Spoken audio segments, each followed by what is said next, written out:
Golden Pages Library presents Jonathan Swift's A Modest Proposal, the most outrageous satire ever written. Prepare to be shocked and amused by Swift's satirical solution to poverty in Ireland. For preventing the children of poor people in Ireland from being a burden on their parents or country, and for making them beneficial to the public. By Dr. Jonathan Swift. It is a melancholy object to those who walk through this great town or travel in the country when they see the streets, the roads and cabin doors crowded with beggars of the female sex, followed by 3, 4 or 6 children, all in rags and importuning every passenger for an alms. These mothers, instead of being able to work for their honest livelihood, are forced to employ all their time in strolling to beg sustenance for their helpless infants, who, as they grow up, either turn thieves for want of work or leave their dear native country to fight for the pretender in Spain or sell themselves to the Barbados. I think it is agreed by all parties that this prodigious number of children, in the arms or on the backs or at the heels of their mothers, and frequently of their fathers, is in the present deplorable state of the kingdom a very great additional grievance, and therefore whoever could find out a fair, cheap and easy method of making these children sound and useful members of the Commonwealth would deserve so well of the public as to have his statue set up for a preserver of the nation. But my intention is very far from being confined to provide only for the children of professed beggars. It is of a much greater extent and shall take in the whole number of infants at a certain age who are born of parents, in effect, as little able to support them as those who demand our charity in the streets.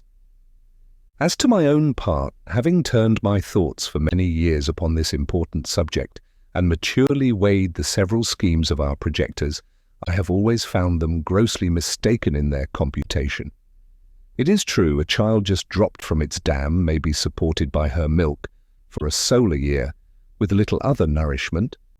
at most not above the value of 2 shillings, which the mother may certainly get, or the value in scraps by her lawful occupation of begging, and it is exactly at 1 year old that I propose to provide for them in such a manner as, instead of being a charge upon their parents, or the parish, or wanting food and raiment for the rest of their lives, they shall, on the contrary, contribute to the feeding and partly to the clothing of many thousands. There is likewise another great advantage in my scheme, that it will prevent those voluntary abortions and that horrid practice of women murdering their bastard children, alas, too frequent among us, sacrificing the poor innocent babes, I doubt, more to avoid the expense than the shame, which would move tears and pity in the most savage and inhuman breast. The number of souls in this kingdom being usually reckoned 1.5 million, of these I calculate there may be about 200,000 couple whose wives are breeders, from which number I subtract 30,000 couple who are able to maintain their own children, although I apprehend there cannot be so many under the present distresses of the kingdom, but this being granted, there will remain 170,000 breeders. I again subtract 50,000 for those women who miscarry or whose children die by accident or disease within the year. There only remain 120,000 children of poor parents annually born. The question therefore is how this number shall be reared and provided for, which, as I have already said, under the present situation of affairs, is utterly impossible by all the methods hitherto proposed. For we can neither employ them in handicraft or agriculture, they neither build houses, I mean in the country, nor cultivate land. They can very seldom pick up a livelihood by stealing till they arrive at 6 years old, except where they are of towardly parts, although I confess they learn the rudiments much earlier, during which time they can, however, be properly looked upon only as probationers, as I have been informed by a principal gentleman in the county of Cavan, who protested to me that he never knew above 1 or 2 instances under the age of 6, even in a part of the kingdom so renowned for the quickest proficiency in that art. I am assured by our merchants that a boy or a girl before 12 years old is no saleable commodity, and even when they come to this age, they will not yield above £3 or £3 and half a crown at most, on the exchange, which cannot turn to account either to the parents or kingdom, the charge of nutriments and rags having been at least 4 times that value. I shall now therefore humbly propose my own thoughts, which I hope will not be liable to the least objection. I have been assured by a very knowing American of my acquaintance in London that a young, healthy child well nursed is, at a year old, a most delicious, nourishing and wholesome food, whether stewed, roasted, baked or boiled, and I make no doubt that it will equally serve in a fricassee or a ragouste. I do therefore humbly offer it to public consideration that of the 120,000 children already computed, 20,000 may be reserved for breed, whereof only 1/4 part to be males, which is more than we allow to sheep, black cattle, or swine. And my reason is that these children are seldom the fruits of marriage, a circumstance not much regarded by our savages. Therefore 1 male will be sufficient to serve 4 females, that the remaining 100,000 may, at a year old, be offered in sale to the persons of quality and fortune, through the kingdom, always advising the mother to let them suck plentifully in the last month, so as to render them plump and fat for a good table. A child will make 2 dishes at an entertainment for friends, and when the family dines alone, the fore or hind quarter will make a reasonable dish, and seasoned with a little pepper or salt, will be very good boiled on the 4th day, especially in winter. I have reckoned upon a medium that a child just born will weigh 12 pounds, and in a solar year, if tolerably nursed, increaseth to 28 pounds. I grant this food will be somewhat dear, and therefore very proper for landlords who, as they have already devoured most of the parents, seem to have the best title to the children. Infants' flesh will be in season throughout the year, but more plentiful in March and a little before and after, for we are told by a grave author, an eminent French physician, that fish being a prolific diet, there are more children born in Roman Catholic countries about 9 months after Lent than at any other season. Therefore, reckoning a year after Lent, the markets will be more glutted than usual, because the number of popish infants is at least 3 to 1 in this kingdom, and therefore it will have one other collateral advantage by lessening the number of papists among us. I have already computed the charge of nursing a beggar's child, in which list I reckon all cottagers, labourers, and 4/5 of the farmers, to be about 2 shillings per annum, rags included, and I believe no gentleman would repine to give 10 shillings for the carcass of a good fat child, which, as I have said, will make 4 dishes of excellent nutritive meat, when he hath only some particular friend, or his own family, to dine with him. Thus the squire will learn to be a good landlord and grow popular among his tenants. The mother will have 8 shillings neat profit, and be fit for work till she produces another child. Those who are more thrifty, as I must confess the times require, may flay the carcass, the skin of which, artificially dressed, will make admirable gloves for ladies, and summer boots for fine gentlemen. As to our city of Dublin, shambles may be appointed for this purpose, in the most convenient parts of it, and butchers, we may be assured, will not be wanting, although I rather recommend buying the children alive and dressing them hot from the knife, as we do roasting pigs. A very worthy person, a true lover of his country, and whose virtues I highly esteem, was lately pleased in discoursing on this matter to offer a refinement upon my scheme. He said that many gentlemen of this kingdom, having of late destroyed their deer, he conceived that the want of venison might be well supplied by the bodies of young lads and maidens, not exceeding 14 years of age, nor under 12, so great a number of both sexes in every county being now ready to starve for want of work and service, and these to be disposed of by their parents, if alive, or otherwise by their nearest relations. But with due deference to so excellent a friend and so deserving a patriot, I cannot be altogether in his sentiments. For as to the males, my American acquaintance assured me from frequent experience that their flesh was generally tough and lean, like that of our schoolboys by continual exercise, and their taste disagreeable, and to fatten them would not answer the charge.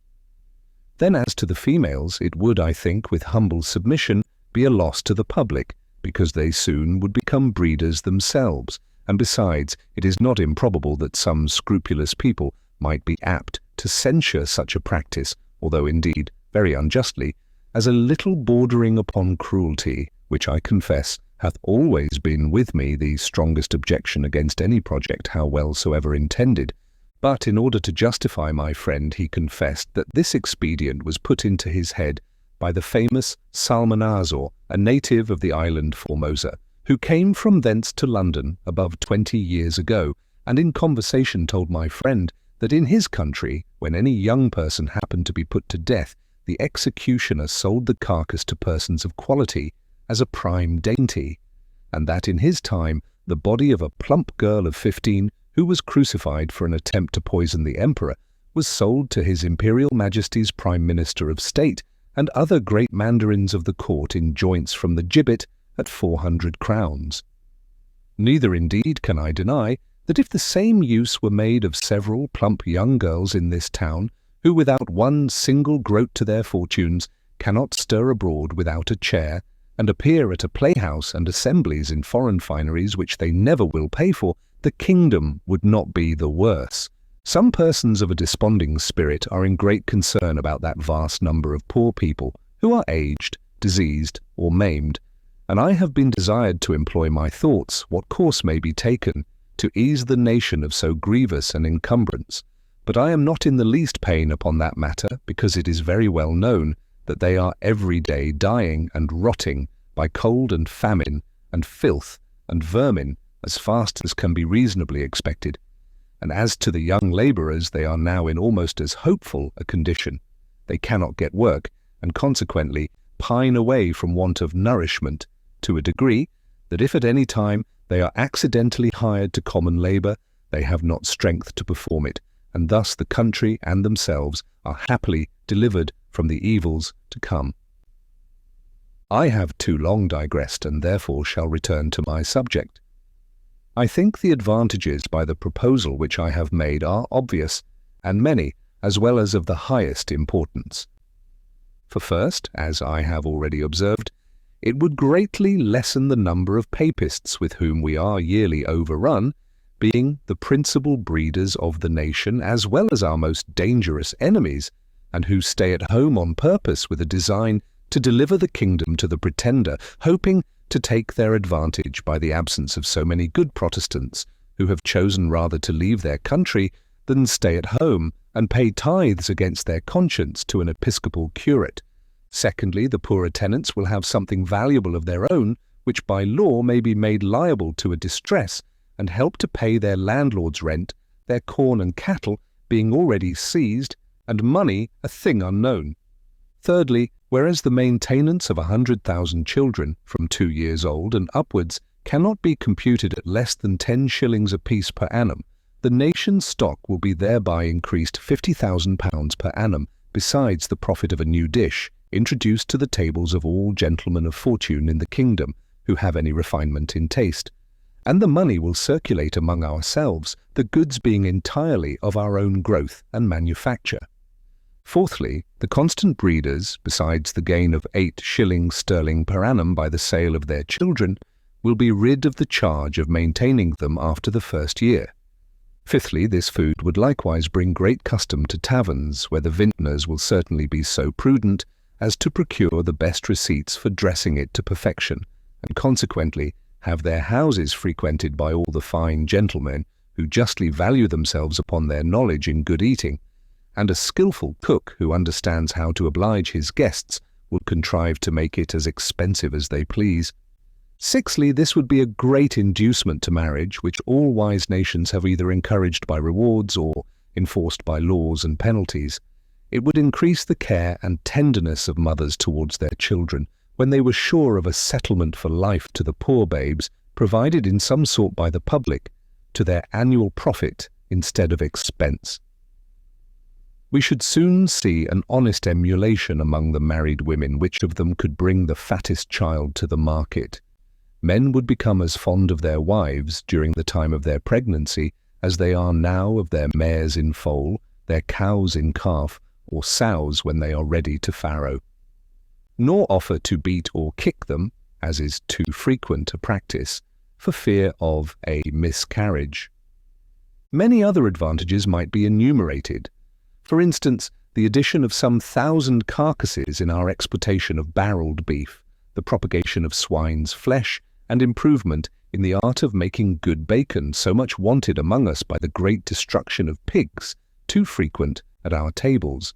which are no way comparable in taste or magnificence to a well-grown, fat yearling child, which roasted whole will make a considerable figure at a Lord Mayor's feast or any other public entertainment. But this, and many others I omit, being studious of brevity.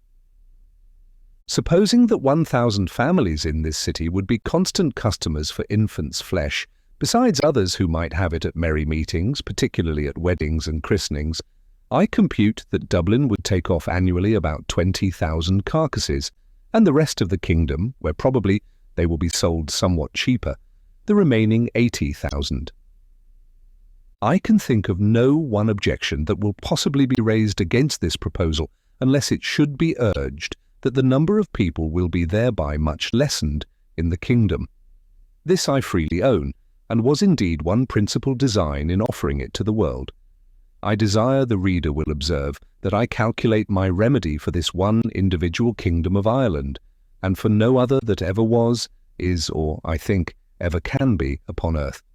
Therefore let no man talk to me of other expedients, of taxing our absentees at 5 shillings a pound, of using neither clothes nor household furniture, except what is of our own growth and manufacture, of utterly rejecting the materials and instruments that promote foreign luxury, of curing the expensiveness of pride, vanity, idleness, and gaming in our women, of introducing a vein of parsimony, prudence, and temperance, of learning to love our country, wherein we differ even from Laplanders and the inhabitants of Topinambu, of quitting our animosities and factions, nor acting any longer like the Jews, who were murdering one another at the very moment their city was taken, of being a little cautious not to sell our country and consciences for nothing, of teaching landlords to have at least one degree of mercy towards their tenants. Lastly, of putting a spirit of honesty, industry, and skill into our shopkeepers, who, if a resolution could now be taken to buy only our native goods, would immediately unite to cheat and exact upon us in the price, the measure, and the goodness, nor could ever yet be brought to make one fair proposal of just dealing, though often and earnestly invited to it. Therefore I repeat, let no man talk to me of these and the like expedients, till he hath at least some glimpse of hope that there will ever be some hearty and sincere attempt to put them into practice. But, as to myself, having been wearied out for many years with offering vain, idle, visionary thoughts, and at length utterly despairing of success, I fortunately fell upon this proposal, which, as it is wholly new, so it hath something solid and real of no expense and little trouble, full in our own power, and whereby we can incur no danger in disobliging England. For this kind of commodity will not bear exportation, and flesh being of too tender a consistence, to admit a long continuance in salt, although perhaps I could name a country which would be glad to eat up our whole nation without it. After all, I am not so violently bent upon my own opinion as to reject any offer proposed by wise men which shall be found equally innocent, cheap, easy, and effectual. But before something of that kind shall be advanced in contradiction to my scheme, and offering a better, I desire the author or authors will be pleased maturely to consider 2 points. First, as things now stand, how they will be able to find food and raiment for 100,000 useless mouths and backs, and secondly, there being a round million of creatures in humane figure throughout this kingdom, whose whole subsistence put into a common stock would leave them in debt 2 million of pounds sterling, adding those who are beggars by profession to the bulk of farmers, cottagers, and labourers, with their wives and children, who are beggars in effect. I desire those politicians who dislike my overture, and may perhaps be so bold to attempt an answer, that they will first ask the parents of these mortals whether they would not at this day think it a great happiness to have been sold for food at a year old in the manner I prescribe, and thereby have avoided such a perpetual scene of misfortunes as they have since gone through, by the oppression of landlords, the impossibility of paying rent without money or trade, the want of common sustenance, with neither house nor clothes to cover them from the inclemencies of the weather, and the most inevitable prospect of entailing the like, or greater miseries, upon their breed for ever. I profess in the sincerity of my heart that I have not the least personal interest in endeavouring to promote this necessary work, having no other motive than the public good of my country, by advancing our trade, providing for infants, relieving the poor, and giving some pleasure to the rich. I have no children by which I can propose to get a single penny, the youngest being 9 years old, and my wife past childbearing, and giving some pleasure to the rich. I have no children by which I can propose to get a single penny, the youngest being 9 years old, and my wife past childbearing.